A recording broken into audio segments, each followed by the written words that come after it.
This painting, called Golden Lake Sunset, presents a serene Karoo landscape at dusk, dominated by a vivid sunset that casts a warm golden light across the scene. The sky transitions from deep oranges to soft yellows, creating a striking backdrop against shadowy mountains in the distance.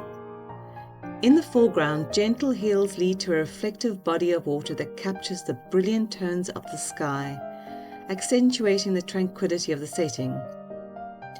Sparse trees with slender bare branches flanked with birds frame the left side, contrasting with a lush green patch on the right where a solitary tree stands tall.